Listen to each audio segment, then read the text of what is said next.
नमस्ते और the deep dive में आपका स्वागत है। आज हम बात करने वाले हैं एक ऐसे दार्शनिक की जिसके बारे में कहा जाता है कि उसे समझना बहुत मुश्किल है। Immanuel Kant. हाँ, बिल्कुल, इमैनुअल कांट। लेकिन आज हमारे पास उनके दर्शन पर एक निबंध का अंश है और हमारा मिशन थोड़ा अलग है। हम कांट को एक मुश्किल पहेली की तरह नहीं, बल्कि आज की दुनिया के लिए एक बहुत ज़रूरी टूल की तरह देखने की कोशिश करेंगे। और आज की दुनिया की जो सबसे बड़ी समस्याओं में से एक है वो है जानकारी का विस्फोट। मतलब हर कोई हर विषय पर एक्सपर्ट है, हर किसी के पास तुरंत एक राय होती है। बिल्कुल। तो सवाल ये है कि इस शोर शराबे वाली दुनिया में क्या सबसे समझदारी की बात ये सीखना हो सकता है कि कहाँ पर हमें कहना चाहिए, मुझे नहीं पता।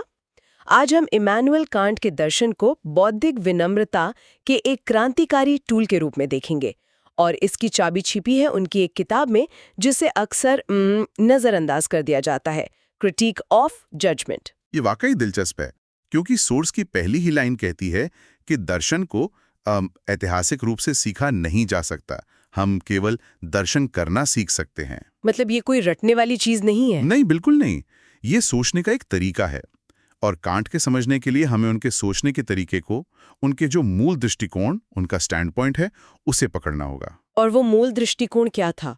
सोर्स तो ये कहता है कि कांट ने इसे कभी खुलकर बताया ही नहीं, ये पर्दे के पीछे छिपा हुआ है। हाँ, उनका जो एक छिपा हुआ विश्वास था वो ये था कि हमारा मन कोई खाली स्लेट नहीं है, बल्कि वो एक बेहतरीन ढंग से संगठित सिस्टम है। एक सिस्टम। हाँ, इसे एक टीम की तरह सोचिए जहां हमारी अलग अलग मानसिक शक्तियां जैसे तर्क, कल्पना, समझ, ये सब एक दूसरे के साथ मिलकर एक बड़े मकसद के लिए काम करती हैं। अच्छा। कांट के लिए ये मानना उनके पूरे दर्शन का आधार था, भले ही वो इस पर ज्यादा बात न करें।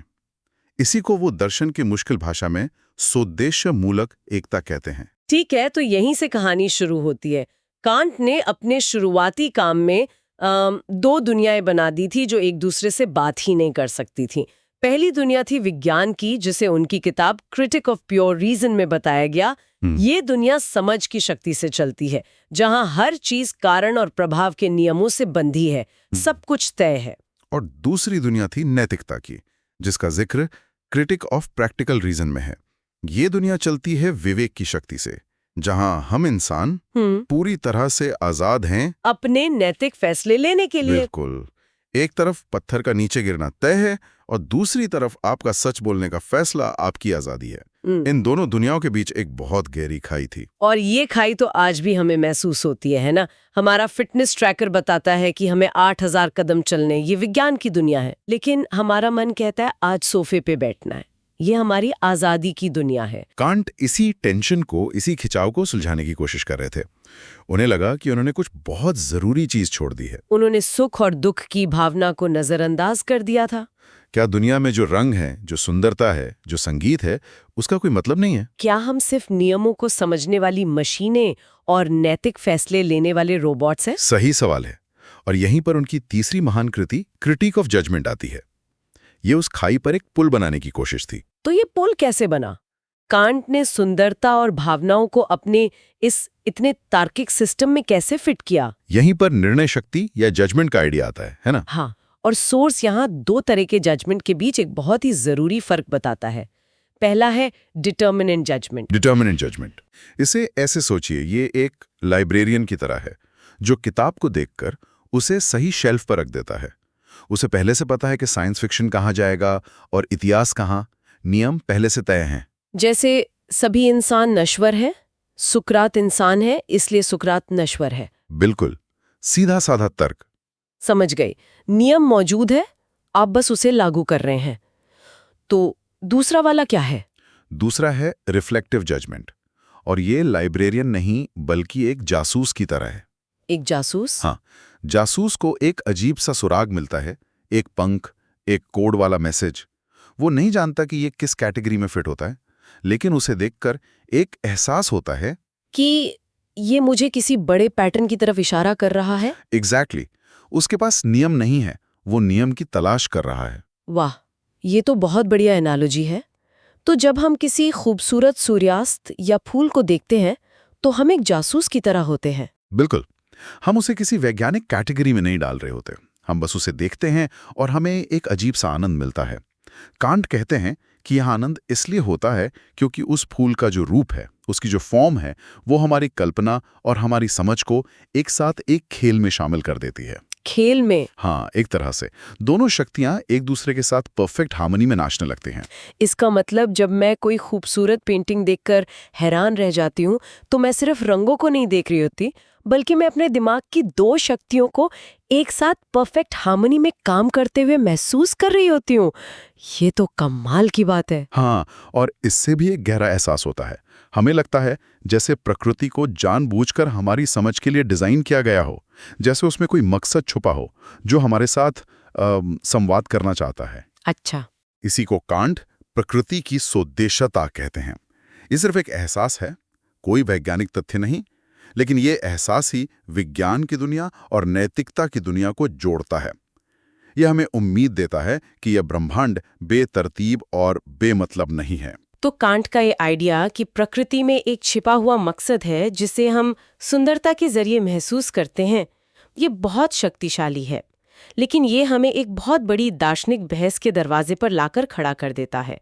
सोर्स के मुताबिक कई लोग मानते हैं कि कांट ने दरवाजा खोला, पर क्या उनके बाद आए हेगल उस दरवाजे से गुजरकर मंजिल तक पहुंच गए?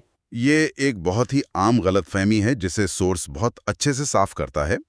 कई लोग क्रिटिक ऑफ जजमेंट को बस कांट से हेगल तक का एक ट्रांजिशन मानते हैं, जैसे कांट ने रास्ता बनाना शुरू किया और हेगल ने उसे पूरा कर दिया। लेकिन दोनों के रास्ते बिल्कुल अलग थे। कैसे? कांट की सोच में ऐसी क्या कमी रह गई थी जो हेगल को पूरी करनी पड़ी? कांट की सोच में कमी नहीं बल्कि सीमा थी। सीमा?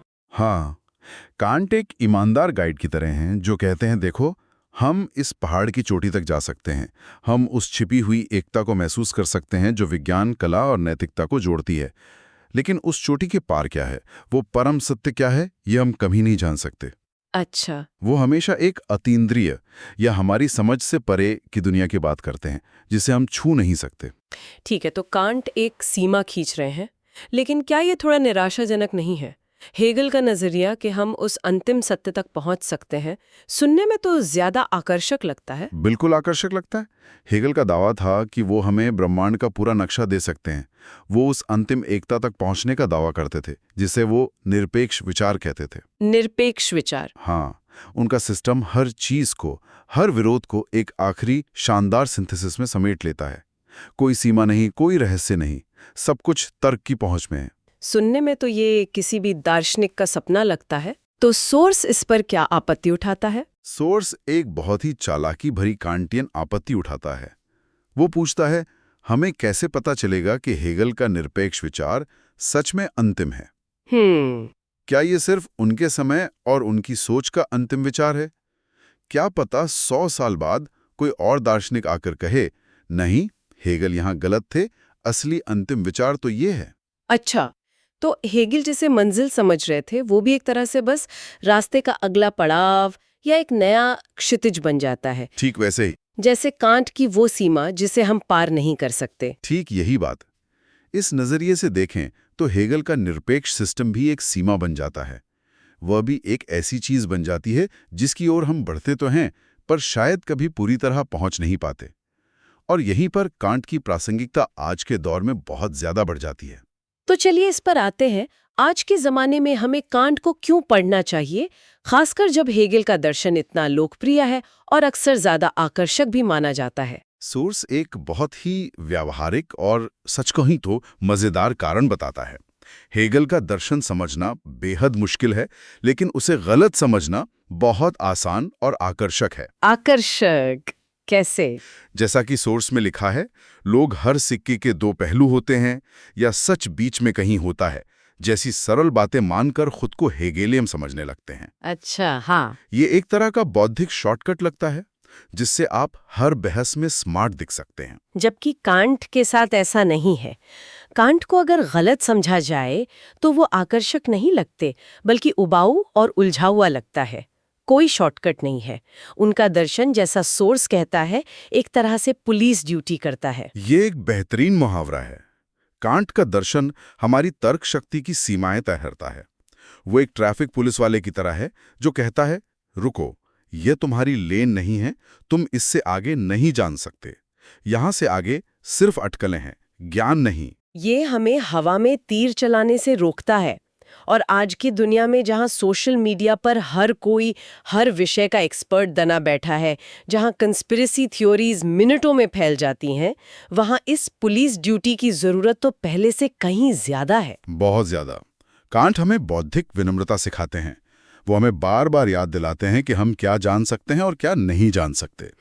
और ये जानना कि हमारी सीमाएं कहाँ हैं, अपने आप में एक बहुत बड़ा ज्ञान है। ये हमें बेहतर सोचने वाला बनाता है, क्योंकि ये हमें उन सवालों पर अपनी ऊर्जा बर्बाद करने से रोकता है जिनका जवाब हम दे ही नहीं सकते। तो अंत में हम उसी विचार पर वापस आते हैं जिससे हमने शुरुआत की थी। दर्शन कोई बनी बनाई चीज नहीं है जिसे हम सीख सकते हैं। ये एक सफर है, एक क्रिया है। हम केवल दर्शन करना सीख सकते हैं। बिल्कुल। और कांट ने खुद दर्शन को देखने के 2 तरीकों में फर्क किया था। अच्छा। इसे समझने के लिए एक सरल सा रूपक इस्तेमाल कर सकते हैं।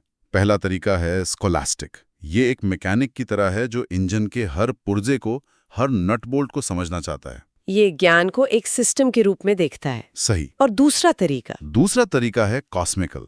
ये एक ड्राइवर की तरह है जो पूछता है, ठीक है, इंजन समझ लिया, पर ये गाड़ी हमें लेकर कहाँ जा रही है, हमारी मंजिल क्या है। वाह। ये ज्ञान को इंसानियत के सबसे बड़े और जरूरी लक्ष्यों से जोड़कर देखता है। कांट कहते हैं कि असली दर्शन दूसरा सवाल पूछना है। यह हमें एक अंतिम विचार के साथ छोड़ जाता है।